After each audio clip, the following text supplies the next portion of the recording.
Hi అండి. Stitching with love ఛానల్‌కి స్వాగతం. మీకు ఈరోజు నేను హ్యాంగింగ్స్‌ని ఎలా స్టిచ్ చేసుకోవాలో చూపిస్తున్నా. హ్యాంగింగ్స్‌కి లింక్స్ వస్తాయి కదండీ! అందులోకి మన డోరీని లోపల నుంచి అటువైపుకి తీసుకున్న తర్వాత మనం దాన్ని నీట్‌గా కనిపించేలాగా ఆ కుట్టుకునేది గజిబిజిగా కాకుండా ప్రాపర్‌గా నీట్‌గా కనిపించేలాగా మీకు ఎలా చేయాలో చూపిస్తున్నాను. మనం సూదితో స్టే దాన్ని నీట్‌గా పర్ఫెక్ట్‌గా చుట్టుకోవాలండి. చూసారు కదా వీడియోలో చూపిస్తున్న విధంగా దాన్ని అలా చుట్టుకుంటే మీకు నీట్‌గా ఉంటది.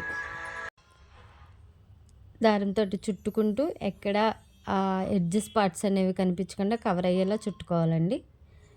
థ్రెడ్‌తో అలా చుట్టుకొని ఒక 2 స్టిచెస్ ఏసుకోవాలండి. థ్రెడ్ తెగిపోకుండా. అలాగే మీరు థ్రెడ్స్ ఊడిపోతాయేమో, తెగిపోతాయేమో అనే భయం లేకుండా ఉంటది ఇలా నీట్‌గా చుట్టుకుంటే. చూసారు కదండీ! ఇదే విధంగా మీరు చేసుకోవాలి హ్యాంగింగ్స్. నెక్స్ట్ మీకు ఇంకా వీడియోలు కావాలంటే లైక్ చేయండి నా ఛానల్‌ని. లైక్, షేర్, సబ్స్క్రైబ్ అండి.